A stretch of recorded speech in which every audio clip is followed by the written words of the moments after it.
Hello guys, it is Kyle, and today I'll be going over the best laptops of early 2014 that you can get under $1,000. Now in this video I will not be endorsing any $2,500 plus laptops just because most people are looking for something under $1,000. Like when you look at all the threads that they've created on this, on forums and stuff, it is an immensely popular subject. And up until now it's been very hard to find a decent one. I mean it hasn't been hard, but you know, the best ones that you could find could only run them at, low settings, like high graphical intense games. And so, but now what you're finding is that they're all getting cheaper. Computers in general have been getting cheaper in the past 5 years, whereas, 5 years ago you would have had to spend, $800 to get a computer that could only run, a graphically intensive game at low settings, which now you can do that for 400 to 500 if you're stretching it. Now, in this video, you'll see no Alienware. I am not a big fan, and you guys have probably all seen the hate on them. And a lot of it is warranted, I will give you that. They, they're expensive. It's $1,000 for the starting price on their 14-inch one, and which is kind of ridiculous because the price is not proportional to the whatever they're using, and it's just proportional to their name. It's a name brand like Apple. You're paying for the name and not the actual quality. So yeah, and I don't want to start a hate war in the comments, so don't think that I hate Apple or these. I do enjoy both the companies. It's just it's fact. You're paying more than what's actually in the product itself. So yeah. And then moving on from that little tangent, we're going to go on to the actual things that should be, put in this list. So first off are the Lenovo IdeaPads. It's very hard to not put these on a top 10 list for best gaming computers under $1,000 just because of their bang for the buck, idealism. Lenovo's put very good specs in these. As you see in the $800 and the $720, they have put in 4th generation i7 processors, which is extremely good for that price point. I mean, you don't even get those in the Alienware until like $1,200 or something. It's insane.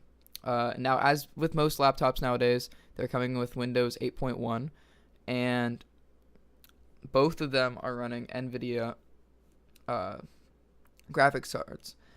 Now, the thing is with these is I would always recommend NVIDIA just because of their, customer support and all that stuff, because their drivers are always updated for them. It's a very good experience. So if you can go NVIDIA, it's just a better experience, overall. And you can see that both of these come with an HDD and also an SSD, which makes booting up your OS, your favorite games, so much faster. So it's getting so hard to recommend laptops nowadays, or any computer for that matter, without an SSD, just because SSDs improve the computer performance by well, not the performance, but it improves the user interface and all that stuff that you're doing with it so much more, because you don't have to wait, a minute or so for your loading screen to come up, So yeah. Now both of these are coming in at £5 to £6, which is completely average for a gaming laptop. And you'll also notice that the more expensive model does have a 1080p display, something that the 14-inch model is lacking, which is also something that a lot of gaming laptops in the 14-inch size are lacking too. You'll notice the Razer Blade that does not have a 1080p monitor. There's several that do not.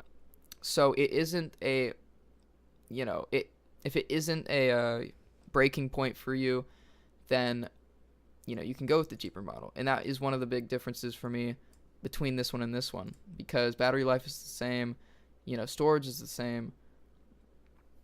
And yeah, the only really big difference is display, graphics card, and, stuff like that. So moving on, we'll go to an Asus laptop. This is a 15-inch laptop using an i7 4700 processor. a very capable processor. The only reason I'm really showing you this one and the next product is just to show you, the diversity of products that have come out in the last few years. You don't have to go for the same brand every time, even though it may be good, but you can spread out. And now this product is obviously geared towards someone who wants a lighter, thinner build because of just traveling or whatever. And it does lack an SSD. This is the one, as I said earlier, it's getting hard to recommend these laptops without them just because it improves the experience so much. So this does have a 1 terabyte drive, which is, standard in laptops this price range, and 8 gigabytes of RAM, which is also standard. So you'll see this does pretty much have similar specs to the Lenovo.